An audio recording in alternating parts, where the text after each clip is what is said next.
Hello and welcome to this short video about the remix assignment for 1013. I'm just going to briefly talk you through the requirements of the assignment and the purpose of it. And my main objective here is to make sure that you feel a lot more confident about it and that you're not worried about this assignment going into it, because I'm aware that even though we've only got a couple of weeks left, we have two more assignments to do, this and the portfolio. So I'm conscious that that can sometimes make people feel like, okay, we're going to be overwhelmed with work. And I want to reassure you first that that isn't the case, that what's required of you in these two assignments is really more about becoming familiar with a concept and in a sort of gentle and welcoming way to prepare you for 1023, rather than it being any sort of attempt to overwhelm you with work or anything. So the first thing that I wanted to say is don't panic. The remix assignment can sometimes sound like something that's going to be very, very difficult and very, very overwhelming, but I really want it to not be that. So the main objective here is to get used to something called multimodal communication, right? And I do mean just get used to it. So what is multimodal communication? Well, it refers to any piece of work or any piece of communication that uses more than one way of reaching out to its audience. So up until now, all of the assignments we've done have been written. So they are all an example of linguistic communication. But there are many other modes of communication, and they're often divided into five. Those are linguistic, visual, audio, gestural, and spatial. Now, what does that mean? Well, right now I'm speaking to you, and that involves using linguistic communication. But because I'm using my voice and changing the tone of my voice and so on, it also includes audio. Now, I'm also using my hands a lot to talk to you, and that means that I'm using gestural communication. So, in a sense, I'm actually using three different types of communication just by speaking to you right now. What we're doing in this assignment is thinking actively about multimodal communication and thinking about how we use different types of communication in a given situation to reach out to an audience. And considering what might be appropriate or what might be possible when we're working with multiple modes of communication that aren't possible when we do only one, right? So the assignment is going to ask you to take your review that you've just completed today, Sunday, and you're going to convert it into a multimodal form. That means that you're not creating any new material. And you're also not being assessed on the quality of the review, because I'll have already given you a grade for your review. Okay, we're only focusing on how are you going to translate that written review into a multimodal form. In other words, how are you going to incorporate new modes of communication? And there's lots of ways of doing that. Three suggestions that I've made for on the prompt are: one is to use a PowerPoint, right? To take your review and convert it into a PowerPoint presentation. Now, PowerPoint obviously allows you to do things like create just bullet points that establish your major points, but you can also incorporate things like visuals, say like stills or clips from a movie, which would be an example of visual communication. Or you could include sound, right? You could include songs, say if you were reviewing an album, and that would be an example of audio communication.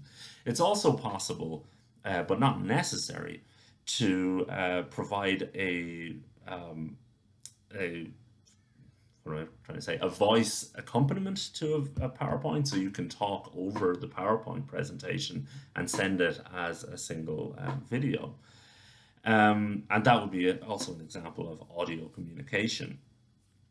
Another option, if you don't like using PowerPoint or just don't want to or don't think it's particularly interesting, would be to make a video.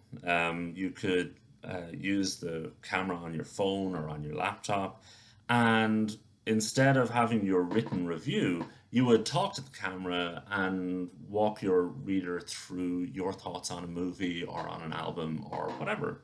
And this is normally when we don't, when I'm not teaching online and we're not really stuck for time. That's what we do as a class is we make a video. And some people are more technically proficient at using video than others, and they might use things like simple editing software and so on to put in video clips from movies or put in music or whatever. Some people maybe are reviewing like a video game. I've had students who reviewed the game just having a screencast of them playing it while they talk over it. But the point is that those are all possible ways of approaching a video, but you don't necessarily have to be high tech about it. I've had really good videos made by people who didn't know how to use editing software or anything like that, and they literally had printed out still images uh, from the movie that they were reviewing, and they just had those beside them while they were talking through it and so on.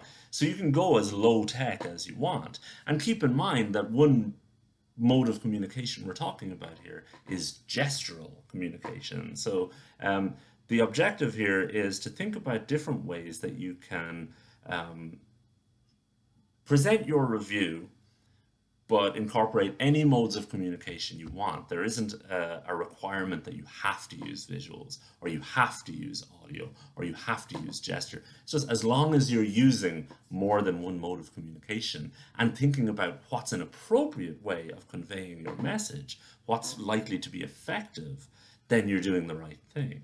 And that's why I wanted to use the review for this, because I think the review is a good example of this. Because if you think about how you wrote the review, say you're reviewing a movie and you want to talk about the soundtrack and how effective the soundtrack was and how awesome the music was. That's a very hard thing to convey when you've written it, but it's much easier to convey if you can just show a scene and play the music of that scene over it, and you can just show your audience how good the soundtrack is, and it really can help you more effectively communicate. And that's really the objective of this, is thinking about ways to more effectively communicate using other modes of communication. And again, I want to emphasize that it is not about having this technical proficiency. I'm not testing your ability to do that. All I'm really asking you to do is to think actively about, well, how can I use other modes of communication to more effectively communicate with my audience? And in terms of the grading, I want to make it clear, as long as you're making an effort in that direction, your grade will be fine. As long as you are um, thoughtful about it and put an effort in, the grade will reflect that effort. I promise you that. There is so two things I want to emphasize. You don't need to add new material to the review. You're only being assessed on how you've embraced the nature of multimodal assignments. And you don't need to worry about being technically brilliant. Whatever your level of ability is at using things like PowerPoint, or another suggestion is to set up a website that reviews a movie or an album or a book or whatever. Anything that allows you to incorporate multiple modes of communication is fine. But I just want to emphasize that technical brilliance is not being tested here, only a willingness to embrace other modes of communication than just linguistic. Um, Another drawback we have here is that with only 1 week to complete this, we won't have any time to do a workshop, but I think that's fine. I think I'm not sure how well a workshop will work online between us anyway. Next week, we will be doing the portfolio project. Now, I'll talk about that more next week for finals week.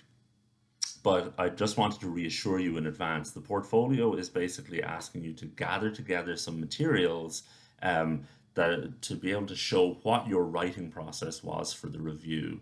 So you've already done an intro and outline, you've done a draft, you've done a workshop, you've done a final version, and after this week, you'll have also converted it into a multimodal presentation. So the portfolio is just going to gather all of those stages so that you can show what your writing process is. The only new writing you have to do for the portfolio is to write a one-page cover letter for that portfolio. So you're just going to talk through In the cover letter, you're just going to talk through how your writing process has changed from the beginning of this semester to now, right? So how you've maybe altered the way you think about preparing an assignment and approaching the writing process. So I just wanted to say in advance, don't worry about the portfolio. It is literally you're writing a single page of new material, and other than that, you're gathering stuff. Um, as always with this, there isn't a workshop for for the remix, but you are always welcome to get in touch with me if you have any questions or you're having any problems, or if you have like a really cool idea that you like, would this be suitable for the assignment? Get in touch with me and I will, in all probability, say yes, that's a really good idea. But if you're worried about it, just let me know. Okay. And best of luck with it. And I hope you're all staying healthy and that you guys are all staying safe and you're looking out for your loved ones. Uh, I'm I'm aware that the coursework that we're doing can be stressful at times. I'm really eager to re-emphasize that I don't want this to be a source of more difficulty and stress in your life. So if you are having any problems, do let me know. Get in touch because I'm more than happy to help out as best I can. Okay, thank you so much.